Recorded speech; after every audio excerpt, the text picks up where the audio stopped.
नमस्कार, हिमाचल समाचार में आपका स्वागत है। आज के मुख्य समाचार। मुख्यमंत्री ने कंडाघाट में रखी दिव्यांग शिक्षा उत्कृष्टता केंद्र की आधारशिला। 200 करोड़ रुपए की लागत से होगा निर्माण।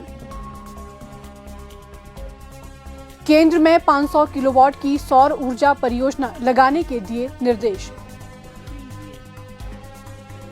मुख्यमंत्री ने की सोलन अस्पताल में विभिन्न विशेषज्ञ सुविधाओं और ट्रॉमा सेंटर के लिए 50 करोड़ रुपए की घोषणा। मुख्यमंत्री ने कहा 3 वर्षों में सामाजिक सुरक्षा पेंशन के 99,799 मामले स्वीकृत। इंदिरा गांधी प्यारी बहना सुख सम्मान निधि योजना के तहत निधि जारी करने के निर्देश। मुख्यमंत्री ने कहा जल विद्युत परियोजनाओं से नियमानुसार भू राजस्व वसूली राज्य का अधिकार। प्रदेशवासियों को मिले प्राकृतिक संसाधनों का लाभ। बीबीएमबी परियोजनाओं में की स्थायी सदस्यता और 6,500 करोड़ रुपए के एरियर की मांग। मुख्यमंत्री ने कहा स्कूल अडॉप्शन कार्यक्रम के तहत गोद लिए स्कूलों का औचक निरीक्षण करे उपायुक्त। 80% तक पूर्ण हुए विकास कार्यों को शीघ्र पूर्ण करने के दिए निर्देश। और अब समाचार विस्तार से। मुख्यमंत्री ठाकुर सुखविंदर सिंह सुक्खू ने आज जिला सोलन के कंडाघाट में दिव्यांगजन के लिए स्थापित किए जाने वाले दिव्यांगजन शिक्षा उत्कृष्टता केंद्र की आधारशिला रखी। इस अवसर पर मुख्यमंत्री ने कहा कि राज्य सरकार समाज के प्रत्येक वर्ग के समावेशी विकास और कल्याण के लिए पूर्ण प्रतिबद्धता के साथ कार्य कर रही है। मुख्यमंत्री ने कहा कि ये दिव्यांगजन शिक्षा उत्कृष्टता केंद्र 45 बीघा भूमि पर स्थापित किया जाएगा, जिस पर 200 करोड़ रुपए खर्च किए जा रहे हैं। उन्होंने इस केंद्र के पहले चरण का कार्य इस वर्ष अक्टूबर माह तक पूर्ण करने के निर्देश दिए। हमारी सरकार जब आई तो सबसे पहला हमने काम किया कि जो बच्चे अपनी माता को खो चुके थे, अपने पिता को खो चुके थे, उन्हें हिमाचल प्रदेश की सरकार ने चिल्ड्रन ऑफ द स्टेट का दर्जा दिया। सरकार ही माता है, सरकार ही पिता है और हिमाचल प्रदेश देश का ऐसा पहला राज्य बना कि उन्हें कानूनी रूप से अधिकार दिया गया और तकरीबन 6,000 ऐसे बच्चे जो अपनी उच्च शिक्षा ग्रहण करना चाहते हैं, कोई डॉक्टर बनना चाहता है, कोई यूनिवर्सिटी में पढ़ता है, कोई इंजीनियरिंग करता है, पर अपनी माँ बाप को खो चुका है, उनका कौन ख्याल रखेगा। उन्होंने कभी हमसे मांग नहीं की, लेकिन वो हमारे समाज के अभिन्न अंग है। हमारी सरकार उन समाज के उन सभी लोगों तक पहुंचना चाहती है जो ये समझते हैं कि हमारी कोई मांग नहीं है लेकिन हमारे दर्द भी है। हम उन दर्दों को भी दूर करने की कोशिश करते हैं। जब उन बच्चों की पढ़ाई के बारे में मैंने पता किया तो पता लगा कि 18 साल के बाद जब कोई डॉक्टर बनता है, इंजीनियर बनता है या कॉलेज में जाता है या आईआईटी करता है, पॉलिटेक्निकल करता है, इंजीनियरिंग करता है, तो उनकी फीस का खर्चा कौन देगा। हमारी सरकार ने इस कानून के तहत उनकी पूरी फीस का खर्चा, उनके हॉस्टल का खर्चा और 75,000 रुपया कोचिंग का खर्चा भी का भी प्रावधान किया है। और हर महीने उन बच्चों को हम 4,000 रुपया, जिस प्रकार हम अपने परिवार के बच्चों को पॉकेट मनी देते हैं, 4,000 रुपया पॉकेट मनी के रूप में उन बच्चों को मिलता है। ऐसे 6,000 बच्चे हिमाचल प्रदेश में हैं जिनका ख्याल सरकार रखती है। दूसरे इन बच्चों की बात आई, मैंने कहा कि हम इनके लिए एक ऐसा संस्थान बनाएंगे जो वर्ल्ड क्लास होगा, उसमें कोई पैसे की कमी नहीं रखी जाएगी। और मुझे शांडिल साहब ने कहा कि हम शिलान्यास करते हैं। मैंने कहा नहीं, हम शिलान्यास नहीं करेंगे। जब तक किसी प्रोजेक्ट का काम 20% पूरा नहीं हो गया तब तक मैं शिलान्यास करने नहीं जाऊंगा। और इसके पीछे कारण क्या है कि मुख्यमंत्री जी और मंत्री तो पहले शिलान्यास कर देते थे, फिर बजट आता था, फिर एस्टीमेट अप्रूव होता था, फिर टेंडर लगते थे और समय व्यतीत हो जाता था। और मुझे खुशी है कि 20 से ज्यादा यहाँ 25-30% काम हो गया है और इस प्रोजेक्ट पर 200 करोड़ रुपया खर्च किया जाएगा, 200 करोड़ रुपया। और इसके साथ हमने क्या किया कि अगर उनकी माताजी आना चाहते हैं, परिवार का कोई सदस्य आना चाहता है, उसके लिए भी हमने हॉस्टल का प्रबंध किया कि वो अपने बच्चे की देखभाल के लिए यहाँ आ सकती है। सरकार का ये प्रयास है कि समाज का जो अंतिम व्यक्ति है, जो गांव का गरीब आदमी है, जो गांव का किसान है, आम आदमी, उस तक सरकार की नीतियां पहुंचे। और इस नीतिगत दृष्टिकोण से मैं चाहूंगा कि जितने भी अधिकारी है वो अक्टूबर तक इसका फर्स्ट फेज पूरा कर दे, ताकि सेकंड फेज में भी जो पैसे की कोई कमी आपको आने इन प्रोजेक्टों में नहीं दी जाएगी। केंद्र में 300 दिव्यांग बच्चों के लिए गुणवत्तापूर्ण शिक्षा, खेल मैदान तथा आवासीय सुविधाएं उपलब्ध करवाई जाएगी। उन्होंने इस केंद्र में 500 किलोवाट क्षमता की नई सौर ऊर्जा परियोजना लगाने के निर्देश भी दिए। ठाकुर सुखविंदर सिंह सुक्खू ने कहा कि ये संस्थान दिव्यांगजनों को उच्च शिक्षा, विशेष शिक्षा एवं कौशल विकास से संबंधित पाठ्यक्रम उपलब्ध करवाएगा।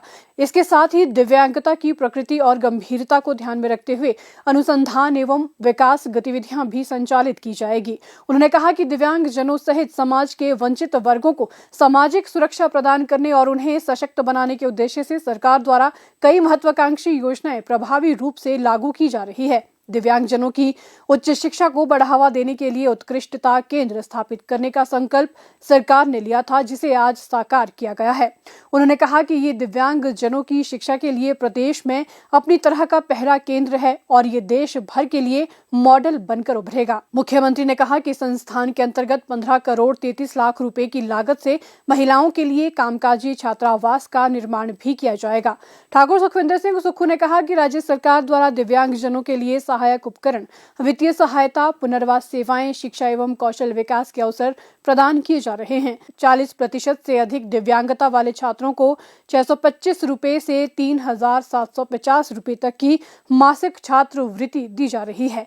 वहीं दिव्यांगजनों को सामाजिक सुरक्षा पेंशन के रूप में 1,150 रुपए से 1,700 रुपए तक की राशि प्रदान की जा रही है। उन्होंने बताया कि विवाह के लिए 40 से 74% दिव्यांगता वाले व्यक्तियों को 25,000 रुपए तथा 75% से अधिक दिव्यांगता होने पर 50,000 रुपए का विवाह अनुदान दिया जा रहा है।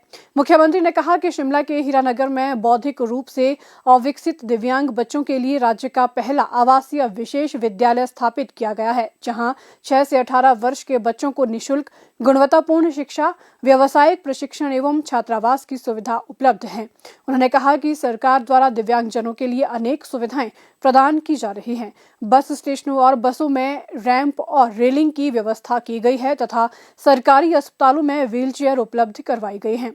मुख्यमंत्री ने कहा कि सरकार भविष्य में भी दिव्यांगजनों के कल्याण के लिए पूरी संवेदनशीलता और प्रतिबद्धता के साथ कार्य करती रहेगी, ताकि वे समाज की मुख्य धारा से जुड़कर आत्मनिर्भर बन सकें। ठाकुर सुखविंदर सिंह सुक्खू ने सोलन अस्पताल में विभिन्न विशेषज्ञ सुविधाओं और ट्रॉमा सेंटर के लिए 50 करोड़ रुपए, सिविल अस्पताल कंडाघाट के लिए 5 करोड़ रुपए और कंडाघाट में खेल मैदान के लिए 1 करोड़ रुपए प्रदान करने की घोषणा की। मुख्यमंत्री ने इस अवसर पर जोगिंद्रा बैंक के वर्ष 2026 के कैलेंडर का विमोचन भी किया। मुख्यमंत्री ठाकुर सुखविंदर सिंह सुक्खू ने शुक्रवार को शिमला में सामाजिक न्याय एवं अधिकारिता विभाग के तहत कार्यान्वित की जा रही विभिन्न योजनाओं की समीक्षा की। इस अवसर पर मुख्यमंत्री ने इंदिरा गांधी प्यारी बहना सुख सम्मान निधि योजना के तहत जनजातीय क्षेत्र पांगी, लाहौल स्पीति, डोडरा क्वार तथा कुपुई में पात्र लाभार्थियों को बकाया निधि का शीघ्र भुगतान करने के निर्देश दिए। मुख्यमंत्री ने कहा कि प्रदेश सरकार द्वारा राज्य में 8,41,917 लोगों को सामाजिक सुरक्षा पेंशन प्रदान की जा रही है। इसके तहत 1,04,740 लोगों को इंदिरा गांधी राष्ट्रीय वृद्धावस्था पेंशन, 5,04,253 लोगों को वृद्धावस्था पेंशन, 25,414 को इंदिरा गांधी राष्ट्रीय विधवा पेंशन, 1,26,808 को विधवा परित्यक्त व एकल नारी पेंशन, 1,340 को इंदिरा गांधी राष्ट्रीय दिव्यांग पेंशन और 78,291 को दिव्यांगता राहत भत्ता राशि प्रदान की जा रही है। ठाकुर सुखविंदर सिंह सुक्खू ने कहा कि प्रदेश सरकार द्वारा 3 वर्षों के दौरान सामाजिक सुरक्षा पेंशन के 99,799 नए मामले स्वीकृत किए गए हैं। उन्होंने कहा कि वित्त वर्ष 2023-24 के दौरान 41,799, वित्त वर्ष 2024-25 के दौरान 41,012 और वित्त वर्ष 2025-26 में अभी तक 16,988 नए मामले स्वीकृत किए गए हैं। मुख्यमंत्री ने कहा कि इंदिरा गांधी सुख शिक्षा योजना के तहत 0 से 18 वर्ष आयु के 20,735 लाभार्थियों तथा 18 से 27 वर्ष आयु के 853 लाभार्थियों को सहायता राशि प्रदान की जा रही है। मुख्यमंत्री सुख आश्रय योजना के तहत विभिन्न लाभार्थियों को 1,000 रुपए 2,500 रुपए तथा 4,000 रुपए मासिक की दर से सहायता राशि प्रदान की जा रही है। ठाकुर सुखविंदर सिंह सुक्खू ने सामाजिक सुरक्षा पेंशन योजनाओं के तहत पात्र लाभार्थियों को पेंशन व सहायता राशि प्रदान करने के लिए नवीनतम सूचना प्रौद्योगिकी आधारित सॉफ्टवेयर का इस्तेमाल सुनिश्चित करने के निर्देश दिए ताकि नए पेंशनरों के चयन व पेंशन वितरण का कार्य समयबद्ध सुनिश्चित हो सके। मुख्यमंत्री ठाकुर सुखविंदर सिंह सुक्खू ने आज शिमला में प्रदेश में विभिन्न जल विद्युत परियोजनाओं डेवलपर्स के साथ आयोजित बैठक की अध्यक्षता करते हुए भू राजस्व के विशेष मूल्यांकन पर विस्तृत चर्चा की।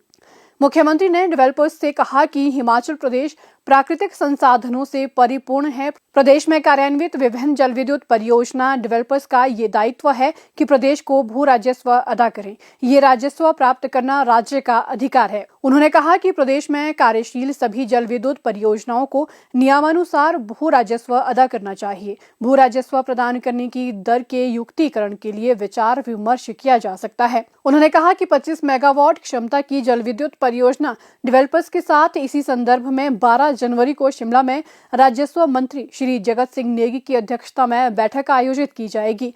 मुख्यमंत्री ने कहा कि प्रदेश सरकार राज्य के लिए सुनिश्चित संसाधनों का सदुपयोग राज्य के लोगों के हित और विकास के लिए सुनिश्चित कर रही है। उन्होंने कहा कि जल विद्युत परियोजना डेवलपर्स की समस्याओं का सार्थक समाधान करना राज्य सरकार की जिम्मेदारी है। ठाकुर सुखविंदर सिंह सुक्खू ने कहा कि हिमाचल प्रदेश को आत्मनिर्भर और समृद्ध राज्य बनाने के लिए प्रदेश सरकार ने अनेक निर्णय लिए हैं। केंद्र और पड़ोसी राज्यों से अपने हक लेने के लिए मजबूती से अपना पक्ष रखा है। उन्होंने कहा कि राज्य ने बीबीएमबी परियोजनाओं में प्रदेश को स्थायी सदस्यता देने तथा वर्ष 1966 से वर्ष 2011 तक के एरियर के लगभग 6,500 करोड़ रुपए शीघ्र जारी करने की मांग की है। मुख्यमंत्री ठाकुर सुखविंदर सिंह सुक्खू ने सभी जिलों के वरिष्ठ अधिकारियों को अपना विद्यालय हिमाचल स्कूल अडॉप्शन कार्यक्रम के तहत सक्रियता से कार्य करने के निर्देश दिए हैं। मुख्यमंत्री ने शिमला में शुक्रवार सांय सभी जिला के उपायुक्तों के साथ आयोजित वर्चुअल बैठक में ये निर्देश दिए। उन्होंने कहा कि इस कार्यक्रम के तहत जिला स्तर से लेकर उपमंडल स्तर तक के विभिन्न अधिकारी शिक्षण और अन्य गतिविधियों की गुणवत्ता में सुधार लाने के उद्देश्य से सरकारी स्कूलों को गोद लेने का प्रावधान किया गया है। उन्होंने निर्देश दिए कि प्रदेश में इस कार्यक्रम के तहत गोद लिए गए स्कूलों की सूची 5 जनवरी 2026 तक सरकार को प्रस्तुत की जाए। उन्होंने कहा कि हिमाचल स्कूल अडॉप्शन कार्यक्रम के तहत सभी उपायुक्त, अतिरिक्त उपायुक्त और जिला के वरिष्ठ अधिकारी कम से कम 4 स्कूल गोद लेंगे। वे इन स्कूलों में प्रतिमाह छात्रों से संवाद करेंगे। उपायुक्त गोद लिए हुए स्कूलों का औचक निरीक्षण भी करेंगे। उन्होंने कहा कि अधिकारी महीने में एक बार इन स्कूलों का दौरा कर युवाओं के साथ संवाद कर उन्हें करियर और प्रतिस्पर्धात्मक परीक्षाओं की तैयारी संबंधी जानकारी दे। इस कार्यक्रम के अंतर्गत अब तक 4,231 स्कूलों, जिनमें 1,950 प्राथमिक, 59 माध्यमिक, 664 उच्चतर और 1,558 वरिष्ठ माध्यमिक को गोद लिया जा चुका है। ठाकुर सुखविंदर सिंह सुक्खू ने कहा कि प्रदेश सरकार छात्रों को गुणात्मक शिक्षा प्रदान करने के लिए वचनबद्ध है ताकि विद्यार्थियों के भविष्य के लिए मजबूत आधार तैयार किया जा सके। इसके लिए सभी संसाधनों का विवेकपूर्ण इस्तेमाल सुनिश्चित किया जा रहा है। उन्होंने कहा कि इस पहल का मुख्य उद्देश्य कमजोर बच्चों का सही मार्गदर्शन करना है ताकि वे उज्जवल भविष्य का निर्माण कर सके। इस पहल के माध्यम से उपायुक्त, स्थानीय स्कूल प्रबंधन और सरकार के बीच एक सेतु का कार्य करने के साथ साथ ये सुनिश्चित करेंगे कि शिक्षा के सुधार की दिशा में दिए जा रहे बजट का सही इस्तेमाल हो। अधिकारियों के शैक्षणिक संस्थानों के दौरे पर बल देते हुए उन्होंने कहा कि इससे विद्यार्थियों को नशे की बुराइयों से अवगत करवाया जाएगा और उनमें राष्ट्रीय मूल्यों की भावना को मजबूत किया जाएगा। उन्होंने अधिकारियों को प्रदेश के सभी जिलों में चिट्टा तस्करों से संबंधित अवैध संपत्ति की विस्तृत रिपोर्ट प्रस्तुत करने के निर्देश दिए हैं। उन्होंने चिट्टा तस्करों के खिलाफ सख्त से सख्त कार्रवाई सुनिश्चित करने के निर्देश देते हुए कहा कि चिट्टा तस्करों की अवैध संपत्ति को जब्त किया जाएगा और अवैध निर्माण को ध्वस्त किया जाएगा। उन्होंने चिट्टा कारोबार से जुड़े सरकारी कर्मचारियों के विरुद्ध भी समयबद्ध रूप से सख्त कार्रवाई करने को कहा। मुख्यमंत्री ने सभी विभागों के सचिवों को उन सभी निर्माण कार्यों को अतिशीघ्र पूर्ण करने के निर्देश दिए हैं जिनका निर्माण लगभग 80% तक पूर्ण हो चुका है। इसके दृष्टिगत समुचित धनराशि का प्रावधान किया जाएगा। मुख्यमंत्री ने विकासात्मक कार्यों को गति प्रदान करने के लिए वन भूमि से संबंधित स्वीकृति प्रक्रिया को विशेष अधिमान देने के निर्देश दिए। उन्होंने उपायुक्तों से गरीबी रेखा से नीचे रहने वाले परिवारों के चयन से संबंधित पूर्ण विवरण लिया तथा इस संबंध में विस्तृत जानकारी प्रस्तुत करने के निर्देश भी दिए। हिमाचल समाचार देखने के लिए सब्सक्राइब करें यूट्यूब चैनल हिमाचल समाचार, लाइक करें Facebook page information and public relations department Himachal Pradesh और सीएमओ हिमाचल, फॉलो करें x@DPRHP और सीएमओ हिमाचल, फॉलो करें इंस्टाग्राम @DIPR हिमाचल और सीएमओ हिमाचल, विजिट करें वेबसाइट www.himachalpr.gov.in। इस अंक में इतना ही। कल फिर होगी मुलाकात, दीजिए इजाजत, नमस्कार।